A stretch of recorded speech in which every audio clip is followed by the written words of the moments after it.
The morning of June 14th, 2018, began like any other in the quiet suburb of Maplewood, Illinois. Birds chirped, sprinklers hissed, and the golden sun spilled over neat driveways and trimmed lawns. Inside a cream-colored two-story home at the corner of Birch Street, Amanda Cole laced up her sneakers. Her Fitbit vibrated gently on her wrist. Time to move. Amanda smiled faintly. She loved her morning jogs. They cleared her mind, a precious ritual before work at the local library. Her husband, Ryan Cole, watched from the kitchen doorway. Coffee in hand, a smile that didn't quite reach his eyes. "You're early today," he said. "Big day," Amanda replied. "Inventory audit. I want to get it over with." She leaned in, kissed his cheek, and jogged out the front door. The Fitbit logged her first steps at 7:02 a.m. By 8:17 a.m., the quiet street was pierced by a sound no one ever forgot, a scream, followed by a single gunshot. Neighbors rushed out. One, an elderly man named Mr. Hollis, called 911, shouting, "Someone's hurt. I think it's Amanda from Birch Street." Police arrived within minutes. The scene inside the Cole residence was chaos. A toppled chair, shattered vase, and Amanda lying motionless in the living room, blood pooling beneath her. A gun rested near the couch. Ryan, trembling, claimed he'd found her like that after hearing a loud noise from upstairs. He told officers a masked intruder must have broken in, startled Amanda, and shot her before fleeing. He said he'd been working in his garage, wearing noise-canceling headphones. His story on the surface made sense. The door had been left ajar. A drawer appeared ransacked. Nothing obvious was missing. Detective Laura Ramirez, a calm but razor-sharp investigator, arrived by 9 a.m. She scanned the room with practiced eyes. "Struggle looks staged," she murmured. "Too neat." Ryan's alibi? He'd been listening to music on his phone while repairing his bike. He even showed his playlist. But Laura wasn't convinced. Something about his demeanor, the rehearsed sorrow, the perfectly timed details, set off alarms in her gut. Then came the twist of fate, a small, unassuming clue on Amanda's wrist. The coroner was about to remove the body when Laura noticed the sleek black band. "Wait," she said. "Don't touch that yet. That's a Fitbit." Ryan blinked. "Yeah, she wore it all the time." "Why?" Laura smiled faintly. "Because, Mr. Cole, it might be the only witness we've got." The Fitbit light blinked, still active, still recording. And buried inside that tiny device was the truth Ryan thought he had erased forever. Detective Laura Ramirez sat in her office hours later, staring at the blinking cursor on her screen. The evidence log was thin, too thin for a homicide. The supposed break-in had left no fingerprints, no footprints, and no missing valuables. Only Amanda's Fitbit stood out like a silent, blinking witness. She contacted the digital forensics team. "I want every detail from that device," she told them. Heart rate, step count, GPS. Everything from midnight to the time of death. By evening, the report arrived. It was more revealing than anyone expected. Amanda's Fitbit recorded her heart rate rising steadily from 7 to 8:13 a.m., consistent with her morning jog. She returned home at 8:16 a.m. Her last recorded steps led straight into the living room. Then, at 8:19 a.m., her heart rate spiked dramatically and stopped completely at 8:23 a.m. Laura replayed the timeline in her head. Ryan had claimed Amanda was killed around 8:35 a.m. when he heard a noise. But the Fitbit data told a different story.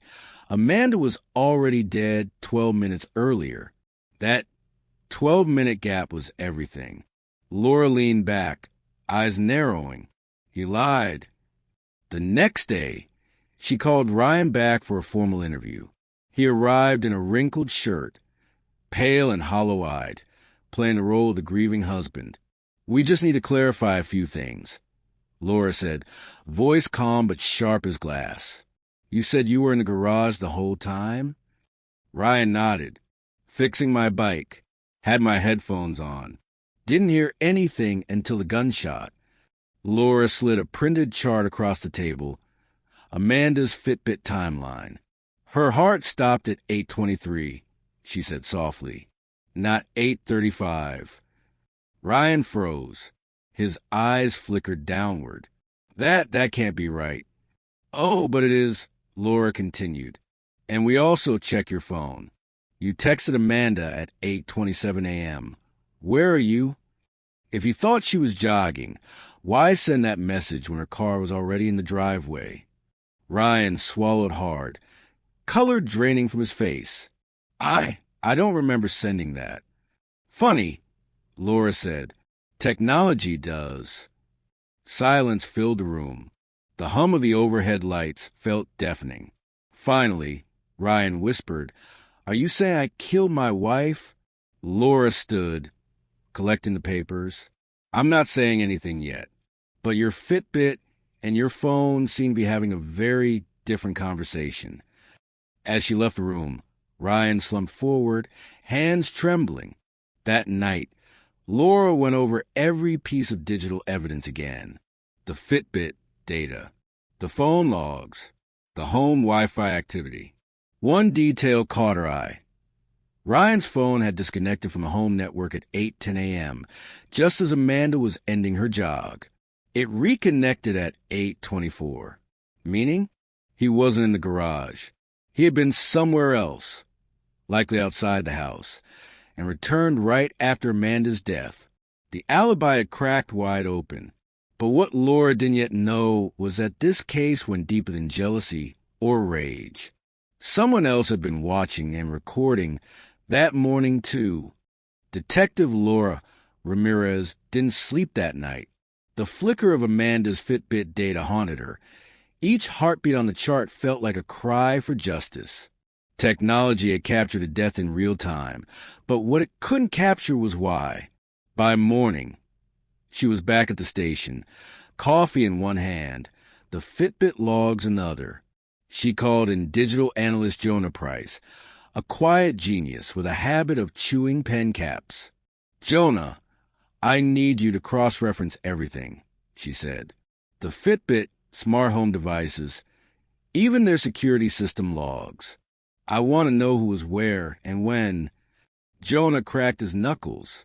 On it. Hours later, he returned with findings that made Laura's skin prickle. Detective, he said, their smart thermostat registered motion in the living room at 8:20 a.m., but the only person home was Amanda. Until she wasn't, Laura murmured.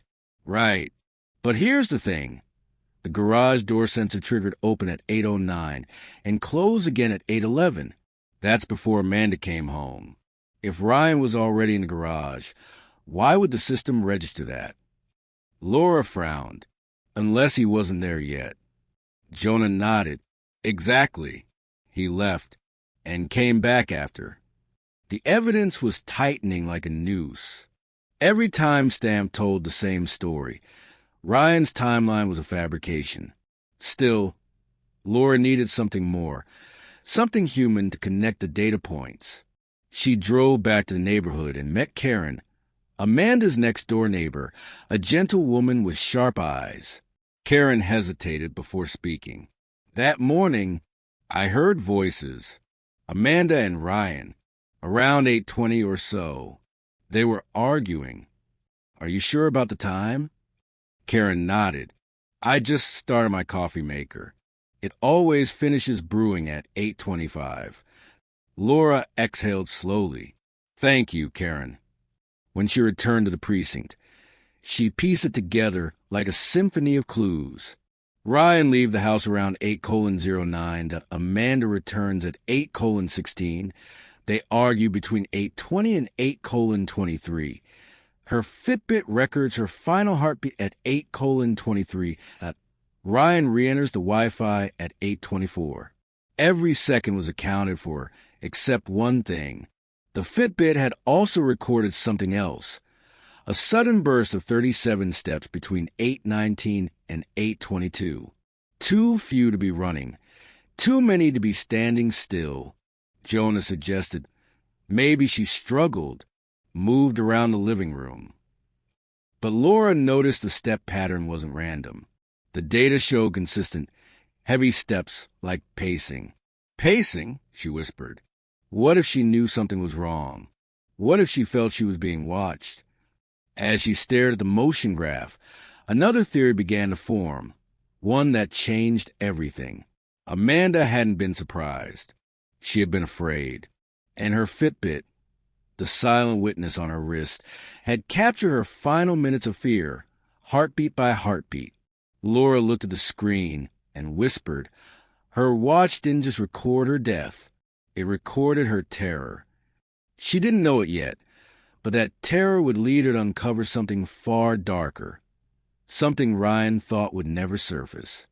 2 days later, the Palm County Crime Lab buzzed with quiet urgency. Detective Laura Ramirez stood behind analyst Jonah Price, who hunched over a bank of monitors. Lines of encrypted data scrolled like digital rain. What am I looking at? Laura asked, eyes narrowing. Jonah replied without turning. Deleted Fitbit data. Turns out the watch synced automatically to Amanda's phone at 8:30 a.m. after she died. Laura's pulse spiked. That's impossible. Ryan said he found her at 9. Jonah's fingers danced across the keyboard. Exactly. But someone accessed her phone before then. Someone tried to erase her activity log. I'm reconstructing it from the backup cache. He hit enter. The screen flickered, then stabilized, revealing a timeline. Between 8:24 and 8:31, there were Bluetooth sync attempts, a failed password entry, and then a manual shutdown. Laura stared. Ryan. Jonah nodded grimly. He knew what the Fitbit recorded. He tried to destroy it. That night, Laura got a warrant for Ryan's phone. When forensics pulled the metadata, it confirmed her fear. At 8:28 a.m., his phone connected to Amanda's Fitbit through a hidden sync attempt. But that wasn't all. There's another device, Jonah said, zooming in on the Wi-Fi log. Someone else was there.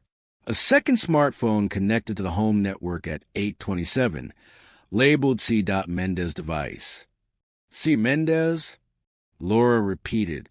Jonah pulled up DMV records. Carla Mendez, Ryan's co-worker, works with him at the construction firm. She called in sick that morning. The room fell silent. Laura leaned forward, her detective's instinct humming. Find her. They brought Carla in the next morning. She looked nervous, her hands trembling as she clutched her purse. Laura started gently. Carla, we're not here to accuse you. We just want to understand why your phone was at Amanda's house the morning she died. Carla's eyes darted toward the camera in the interrogation room. Ryan said he just needed help. He told me Amanda fell. He begged me to come help him figure out what to do before the police arrived. Laura kept her expression neutral. Did you see Amanda? Carla hesitated, then whispered, Yes. She was already gone. Did you touch anything? Tears welled in her eyes. He told me to delete something from her phone. I didn't know what it was. He said it would make things easier. Laura felt a chill run down her spine. He made you cover up a murder. Carla began to sob. He said it was an accident. He swore it was. But the Fitbit told a different story. One of rising heartbeats, sudden stillness, and a desperate attempt to live. When Carla finally looked up, she whispered, Detective, I think he planned it. Amanda found out something about his job. Something bad. Laura leaned forward. What did she find out? Carla swallowed hard. He was stealing money from his company. And Amanda had proof.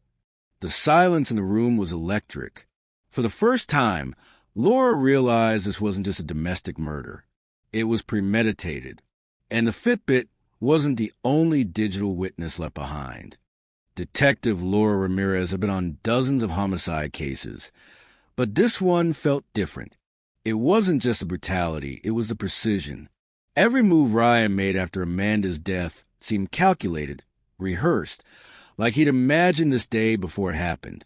At 7 a.m., she sat across from Ryan in the cold, gray interrogation room. He looked calm, too calm. His arms were crossed, eyes fixed on the one-way glass.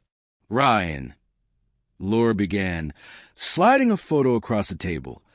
A close-up of Amanda's Fitbit. "You know what this is?" He nodded slowly. "Her fitness tracker." "Yes," Laura said, "and it tells a story." He smirked faintly. "Then you should know what happened." She fell. Laura leaned forward. "If that were true, why does the Fitbit show her heart rate spiking violently at 8:19 a.m.? Why does it show her trying to move, struggling to breathe, and then going still?" Ryan's smirk faltered. "You're reading too much into numbers." "No," Laura said softly. "Numbers don't lie. People do." She let the silence stretch. Behind the glass, Jonah watched every twitch of Ryan's expression. Laura continued. "The Fitbit synced her phone at 8:30 a.m. after she died. You were in the house. You tried to delete the data. And when that didn't work, you called Carla." Ryan looked up sharply. "Carla?" "Yes," Laura said evenly. "She told us everything." For the first time, a flicker of panic crossed his face. Laura pressed on. "We know about the missing money. The $74,000 you skimmed from construction invoices. Amanda found the receipts. You didn't kill her in a fit of rage. You killed her to keep her quiet." He slammed his hands on the table. "That's not true." Laura didn't flinch. "Then explain why your laptop hard drive contains deleted invoices and offshore transfer files created 2 days before her death. Explain why your co-worker's phone connected to your Wi-Fi at 8:27 a.m. Explain why Amanda's last Fitbit reading showed a heart rate of 174 beats per minute, seconds before a flatline." Ryan went pale. For the first time, the mask cracked. His voice trembled. "She said she'd ruin me. Take everything. I just wanted to talk." She slipped. I panicked. "Then why try to erase the evidence?" Laura asked quietly. Ryan's silence was answer enough. The detectives had what they needed. Within hours, prosecutors secured a warrant, and Ryan Lawson was arrested for murder of his wife, Amanda Lawson. The trial that followed gripped the nation. News anchors called it the Fitbit murder case. For the first time, wearable technology was used as primary evidence in a homicide conviction. The Fitbit data, step counts, heart rate spikes, motion readings, painted a picture clearer than any witness ever could. In court, as prosecutors played back the digital timeline, Ryan looked down, the same way Amanda must have looked down at her wrist in her final moments. Her own watch had told the truth. Chapter 6, The Trial That Shook America, almost equals 500 words. The courthouse in Santa Clara was packed from wall to wall. Journalists, law students, and everyday citizens filled every seat. The case had become a nationwide phenomenon. A murder solved not by fingerprints or witnesses, but by data on a woman's wrist. Outside, news vans crowded the steps, their antennas reaching for the gray California sky. Banners flashed across TV screens everywhere. The Fitbit murder trial begins. Inside the courtroom, Amanda's parents sat in the front row, hands clasped tightly. They hadn't spoken since the night police told them Ryan had been arrested. Their daughter's memory had become evidence. When Ryan Lawson entered the courtroom, dressed in a gray suit that hung loose on his frame, he looked like a shadow of the confident contractor he once was. His face was hollow, his eyes dark, but he still carried the faint air of arrogance, a man who thought he could explain away the unexplainable. The prosecution began with what they called the digital timeline of death. On a large screen, jurors watched a simple graph appear, Amanda's heart rate data. On November 3rd, said Prosecutor Dana Fields, her voice clear and unwavering, Amanda Lawson's Fitbit recorded her heart rate at a steady 72 beats per minute around 8 a.m. At 8:18, it spiked to 174, consistent with a physical struggle. At 8:24, it flatlined. The room was silent. Then, the second slide appeared, steps per minute.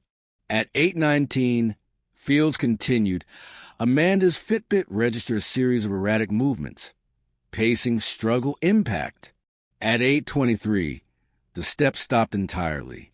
3 minutes later, her husband's phone disconnected from the home Wi-Fi network. The defense tried to object, claiming the data could be misinterpreted, that heart rate monitors could glitch. But the prosecution had an expert, a digital forensics analyst from Fitbit Inc. She explained, these readings are consistent with real-time biological response. The accelerometer data shows physical distress, not casual movement. The chance of this being a glitch? Less than 1 in a million. When the jury saw the graph flatten, that final line that represented Amanda's last heartbeat, several people in the room cried. Even the court reporter paused her typing for a moment. The defense pivoted. They painted Ryan as desperate, emotionally broken, pushed by financial ruin and a collapsing marriage. They argued for manslaughter, claiming it was an accident, a heated argument that went too far. But the Fitbit told a different story. It showed a prolonged struggle. It showed deliberate movement, not panic. And then came the journals. Ryan's emails, retrieved from his deleted cloud storage, revealed searches for how to erase Fitbit data and can GPS be faked. Those digital traces sealed his fate. After 6 days of deliberation, the jury returned.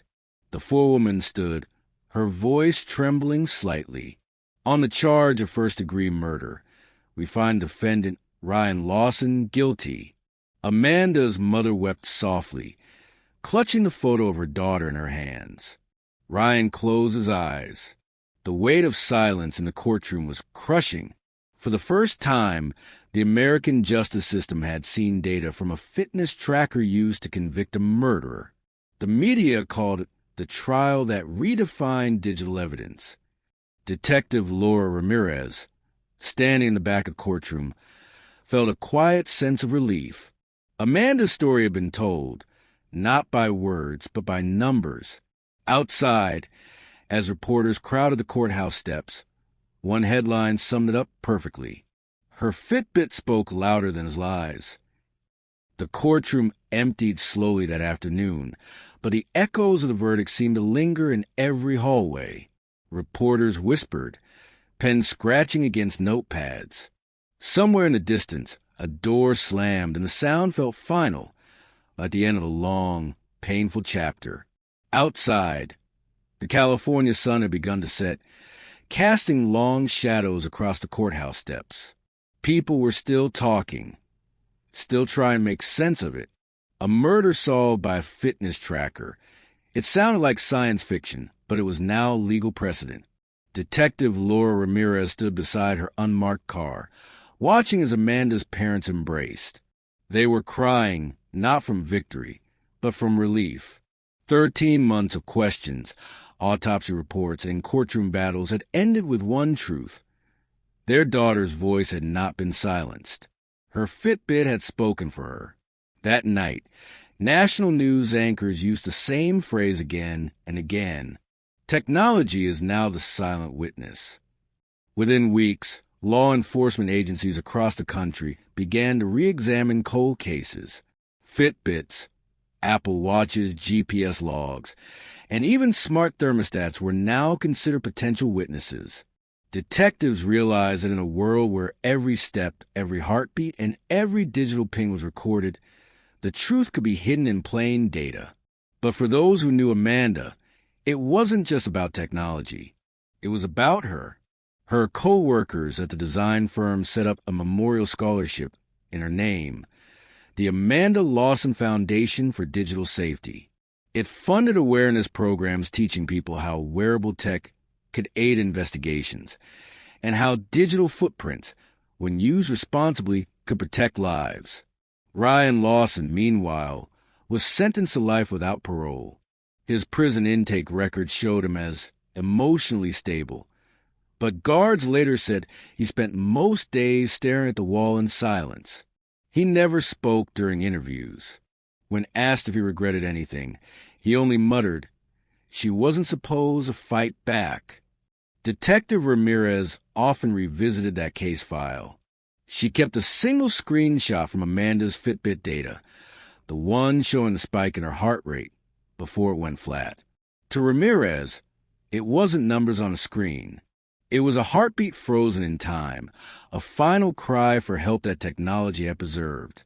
A year later, she was invited to speak at a digital forensics conference in Washington, D.C. As she stood on stage, the room dark except for the glowing graphs on the screen behind her, she began with one sentence that would define her career.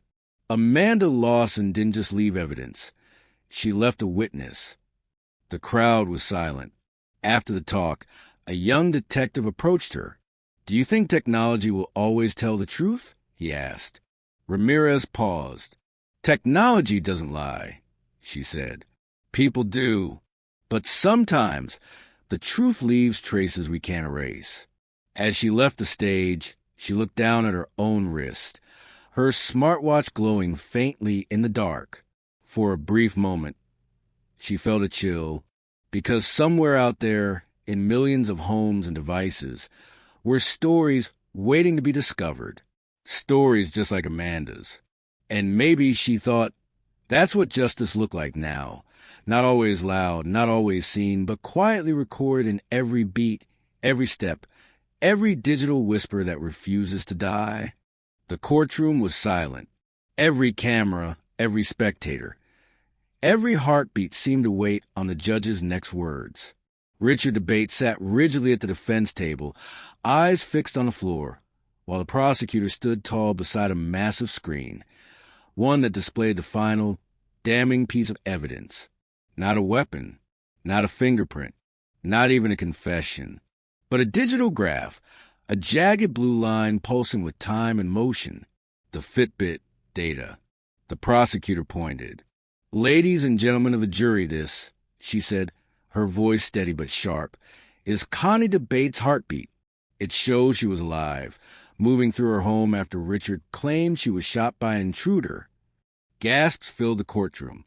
For weeks, jurors had heard testimony about marriage troubles, life insurance policies, deleted text messages, and a web of deceit spun so tightly it nearly strangled the truth. But it was the Fitbit, the silent witness on Connie's wrist, that had whispered the truth the loudest. The data proved she walked 1,217 feet through her house, long after Richard said she was dead. It revealed her pulse rising, slowing, then stopping. The digital timeline shredded his alibi. He had claimed a masked man broke in, but the data showed there was no break-in at all. The masked intruder existed only in Richard's imagination, a story built to hide betrayal. When the verdict came, the judge's voice was firm. "We, the jury, find the defendant, Richard DeBate, guilty of murder in the first degree." For a moment, time seemed to freeze. Connie's parents wept quietly in the front row. The courtroom guard placed a hand on Richard's shoulder as he stood, trembling, to be led away in handcuffs. He didn't look at anyone. He didn't speak. Outside, news vans lined the courthouse steps. Reporters spoke into cameras, describing how a fitness tracker, a simple wearable device meant to count steps, had become the key to unraveling a brutal lie. But for Connie's sister, standing in the rain with tears mixing into her makeup, the victory felt hollow. "It doesn't bring her back," she said softly. But at least the truth came out. And that's something.